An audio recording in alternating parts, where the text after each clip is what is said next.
miniszter úr abban a kitüntető figyelemmel részesítette Hódmezővásárhelyt, hogy az eddigi 2 évről szóló kormányzati beszámoló célállomásának szánta Hódmezővásárhelyt, és miniszter úr megszólalásai ritka kivételtől eltekintve mindig tartalmaznak valami olyan aktualitást, amivel a címlapra lehet kerülni. Fölhívtam figyelmét, hogy ma is igyekezzék valami olyat mondani Hódmezővásárhelyen, amivel a gazdaságtörténetbe beírja a nevét. Remélem ezt megteszi. Papírunk is van róla 13-ban is, és aztán a következő években is rendben. A magyar állam pénzügyei rendben van. Vannak kötözködő brüsszeli bürokraták, ki hinné, hogy vannak ilyenek, akik jól fizetett és megfelelően meleg napfénytől és esőtől védett irodáikban arra jutottak, hogy 2014-ben a magyar költségvetés nem lesz képes tartani a 2013-as és 2012-es 3% alatti hiányt.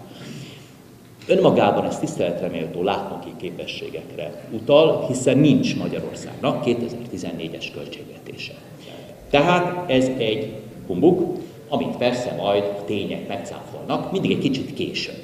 Egyébként Brüsszelben mindig azt mondják, hogy ti magyarokat, ti nem hagyományos, meg kreatív, meg olyan magyaros, leleményes gazdaságpolitikátokkal mindig kicsúsztok a kezeink közül. Nekünk 2011-ben 4,2%-os, a bruttó hazai termék 4,2%-os többletet támadt. Ez volt a forduló.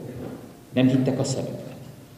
Ültek Londonban, Brüsszelben, New Yorkban, Párizsban, Milánóban, nézték a számokat, ott volt egy magyar szám, plusz 4,2. Különleges forrást találtunk, ez a kötelező magánnyugdíj pénztári rendszer reformja, behozatal az állami nyugdíjrendszer körébe, ezzel megvédtük a nyugdíjrendszert. Bizonyítottuk, hogy 2,7 jövős. Így tehát most azért jöhetek önökhöz, azért fogadhattam el a szíves invitálást, a kedves vendéglátást, pogácsa, víz és nagyon finom sütemény fogadott, és sok-sok szám. Azokat nem ettük meg, az előzőket fogyasztottunk, ezeket viszont majd apasztjuk, tehát ezeket az adósságszámokat. Tehát végülis a pogácsa sorsára jutnak ezek a számok is. Nos, azért lehetek most itt, mert nagyon-nagyon nehéz, küzdelmes, fáradtságos, mindenkinek kint nehézséget okozó gazdaságpolitika eredményeképpen ma Magyarország felemelheti a fejét és felemelheti a papírját. Igen, mi konszolidáltuk a magyar állampénzügyet. Fontos mindaz, ami fogható, ami termelés, ami nem pénzügyi spekuláció, nem a nem látható világ, nem a különböző, hát azt mondják, hogy ezek olyan innovációk, ezek a különböző pénzügyi hókuszpókuszok. Nem, hát azok a lopásnak és a rablásnak a különböző jópofa trükkjei. Nem az a fontos. A fontos, sőt, megvan a mondat. Megvan a mondat, ami címlapon lesz.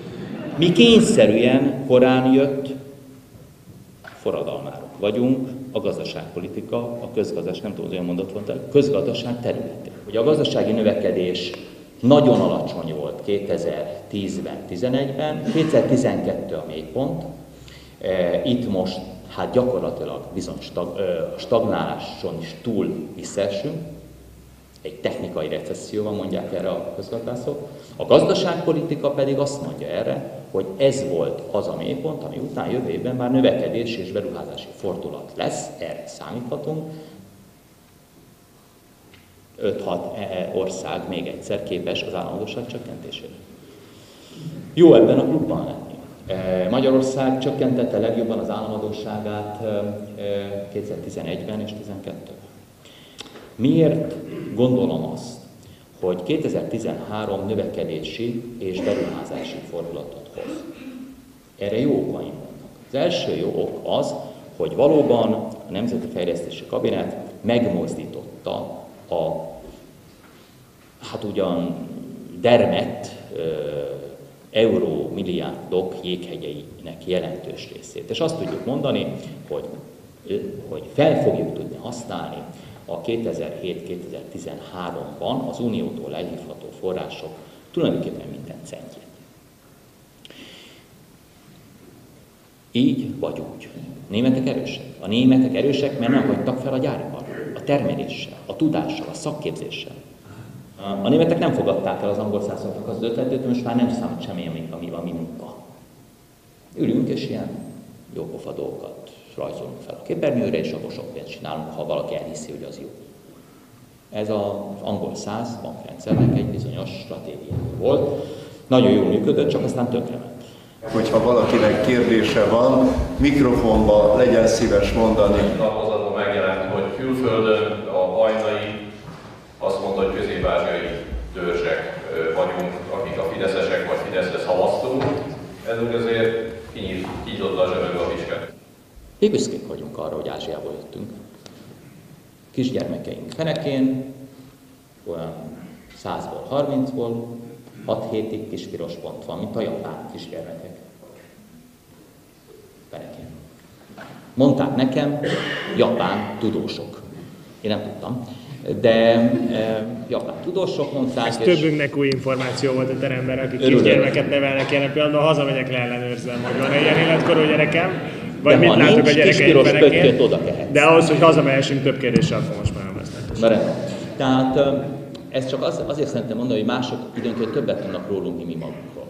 Tehát mondjuk tárgyalva kínai delegációkkal hetente többször, mindenki azzal kezdi, hogy igen, hát közöttünk van valami mély, talán rokonság is.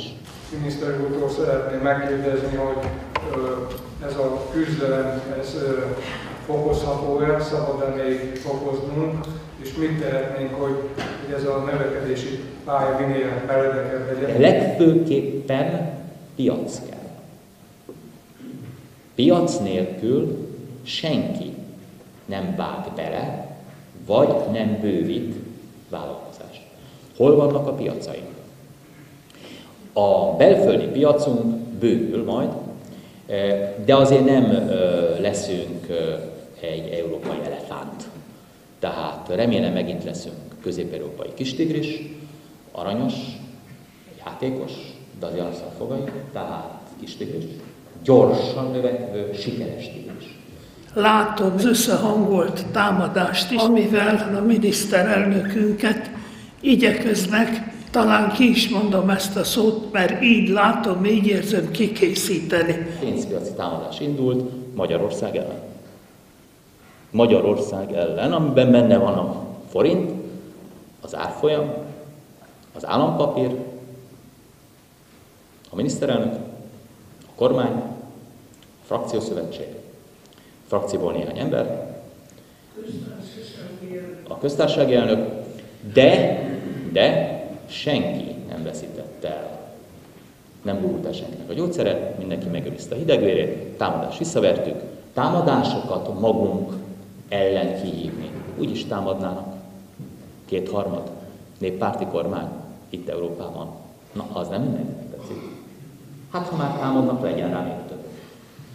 Jöjjön mindenki, aki úgy gondolja, baja van velünk. Egy ciklus alatt rendezzük le ezeket. Ne vigyük át a következő ciklusokra. Mindenki tudja meg, hogy pénzpiacról megtámadnak minket, kivédjük, sokat veszítenek. És ők meg nem értik. Én most voltam Londonban kicsit így megkérdezni régi barátaimat, mert Londonban dolgozhattam 4 évig a 90-es évek elején egy nagy londoni bankban. Megkérdeztem régi barátaimat, meg régi barátaim gyermekeit, akik ilyen vezető brókerek Londonban, hogy hát ti tudjátok, hogy hogyan sikerült kivédeni ezt a halálos támadást? Azt mondják, na, pont ezt szerettük volna tényleg kérdezni, nem értjük.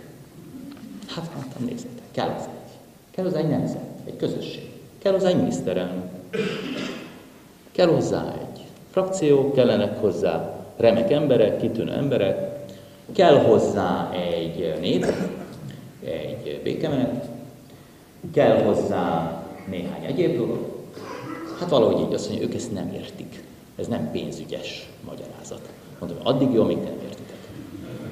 Jó, ebédeltünk, hazajöttem. És nagyon sokan úgy gondolják, önök, csak ne lázadjanak itt a pénzügyi világrend ellen, mindenfajta kreatív, leleményes ötletekkel, mert még a végén meghallja más is, és eltanulják.